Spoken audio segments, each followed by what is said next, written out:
The scent of motor oil and new leather always lingered in his memory, like a familiar song playing faintly in the background. On this particular morning, it hit harder. It wrapped around him the moment he stepped through the glass doors of Apex Auto, a place that once symbolized everything he'd worked for.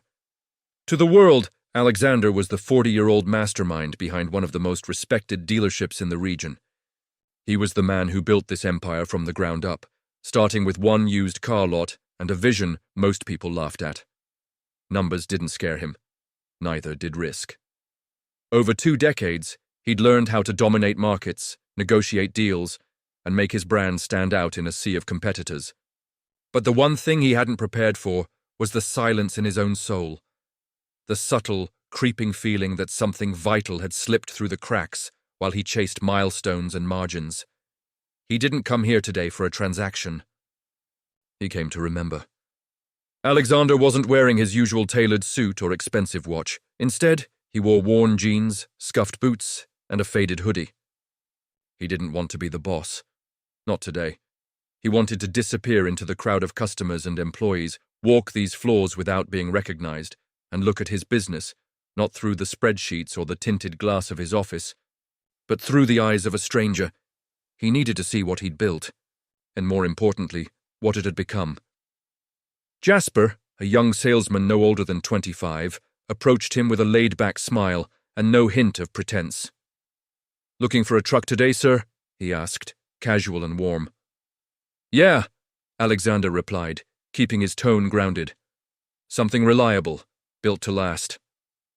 Jasper nodded and led him to a navy blue pickup gleaming beneath the overhead lights.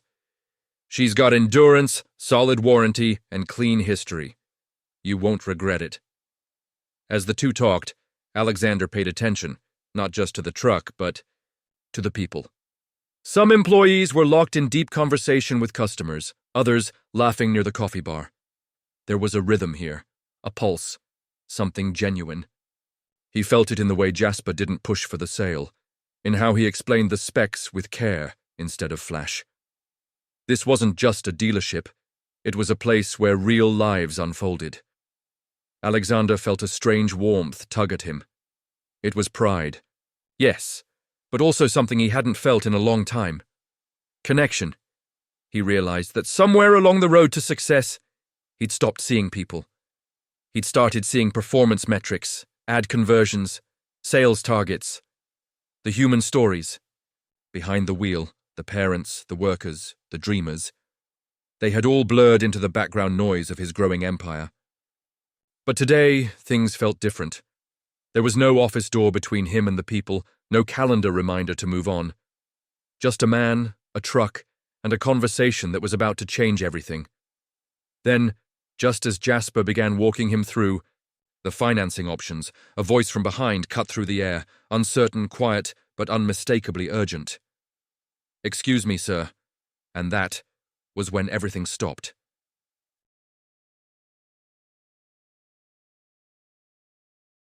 Pitch recycled from training manuals. He didn't size Alexander up or try to corner him with slick taglines. Instead, there was an ease to him, genuine, almost disarming. He looked Alexander in the eye and said, "Looking for a truck today, sir?" Like it was a question, not a trap. It caught Alexander off guard. So many times he'd sat in meetings designing strategies to maximize conversions, optimize, upsells and drive urgency. But Jasper, he wasn't urgent, he was present. And that presence was powerful in a way numbers never could be. Alexander nodded slowly. "Yeah, something reliable, built to last." He watched Jasper's expression carefully, searching for the flicker of judgment, the baited hook. But all he got was a grin and a nod toward a nearby navy blue pickup. "She's solid," Jasper said casually. "Low miles, clean history, great shape, not flashy but dependable. You look like the dependable type." It was a line that could have sounded cheesy coming from someone else. But from Jasper, it just sounded honest. The truck was nothing fancy. No oversized tires or custom mods, just steel, power, and purpose. Alexander followed Jasper around the vehicle, running his fingers along the edge of the tailgate, not really looking at the specs, but absorbing the energy of the place. Employees chatted with customers like old friends. A couple of techs passed by joking about last night's game. Someone behind the desk shared a quiet laugh with a regular. This was his place, Apex Auto, and for the first time in years, it didn't feel like a machine. It felt like a community, and then he looked at Jasper again, young, hopeful, no script, no pretense, just a guy doing his job with a little pride and a lot of heart. Alexander remembered being him. Hungry, scrappy, grounded in something bigger than sales goals. Jasper didn't know he was standing next to the owner. He didn't need to. He treated him like someone worth helping. That alone said everything. Alexander smiled to himself. For a moment, he forgot he was undercover. He wasn't pretending to be a customer. He was a customer, one who was starting to remember why he fell in love with this business in the first place. Then, just as Jasper started laying out the financing terms, the air shifted. A voice cut through like a sudden wind before a storm. Low, hesitant, but heavy with something deeper. "Excuse me, sir."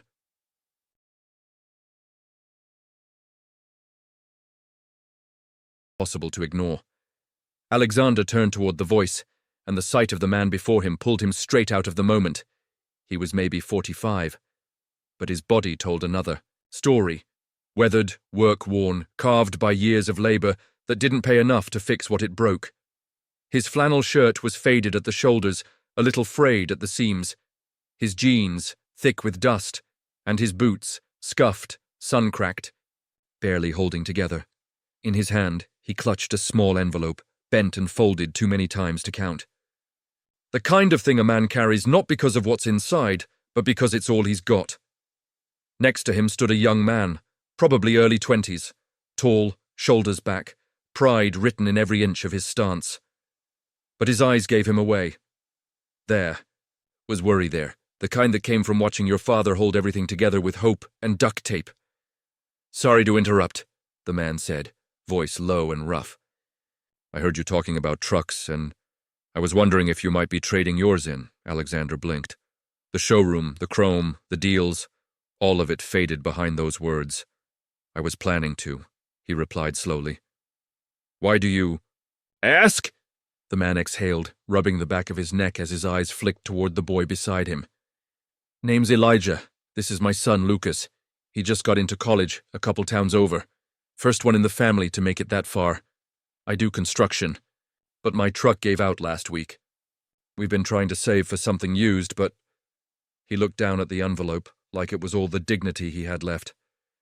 "Dealerships ain't exactly built for folks like me." He wasn't asking for a favor. He wasn't begging. He was trying to hold his head high while admitting the math just didn't work. "If you were getting rid of yours," Elijah said, "maybe I could buy it off you directly. I can't offer much, but I'd give what I can." Alexander's gaze shifted to Lucas.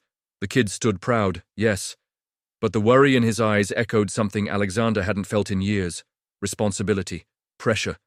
That moment in a young man's life when the world doesn't hand you anything, you have to earn it, or you don't get it at all.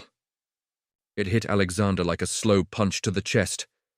He wasn't talking to a customer anymore. He was standing face to face with the kind of man who built the world on their backs and rarely got anything back in return.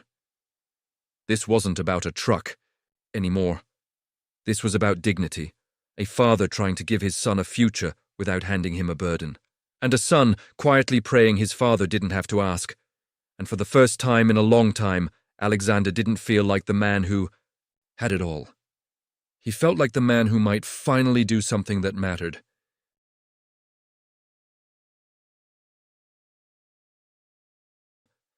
Long before Elijah had ever walked through those glass doors, he looked over at Jasper and spoke in a calm, measured tone. But there was weight behind his words. "You remember that pre-owned F-150 from last week? The one with low miles, clean title?" Jasper blinked, unsure where this was going, but nodded. "Yeah, it's still on the lot." Alexander nodded back. "Show it to them. Elijah and his son. Let them take a look." Jasper hesitated only for a second before motioning to Elijah and Lucas. They followed, without question, Elijah still clutching the envelope in his hand like it was the last thread of possibility he had. As they disappeared around the corner of the showroom, Alexander slipped his phone from his pocket and made a quiet call. His voice dropped to almost a whisper. "Hey, it's me. Listen carefully. I need you to handle the paperwork for that F-150.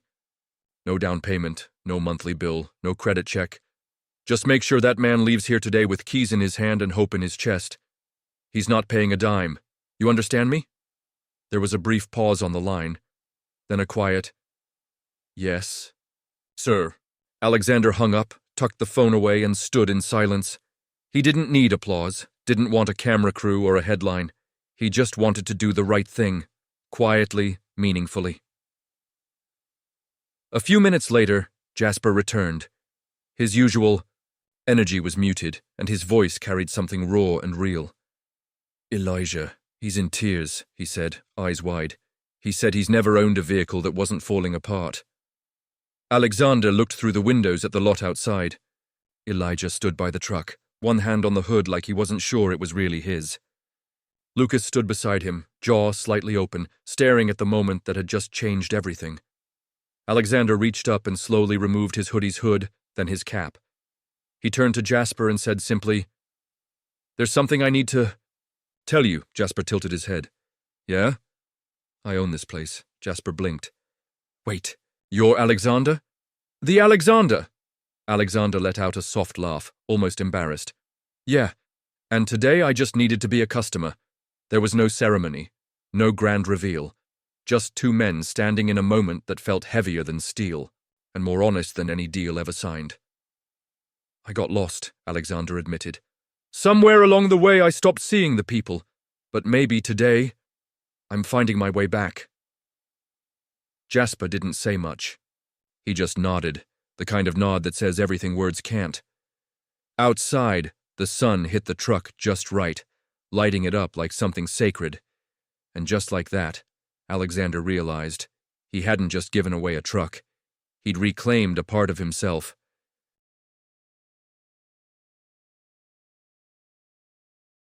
His hand. Alexander met it without hesitation. There were no words exchanged, no long speeches or emotional breakdowns.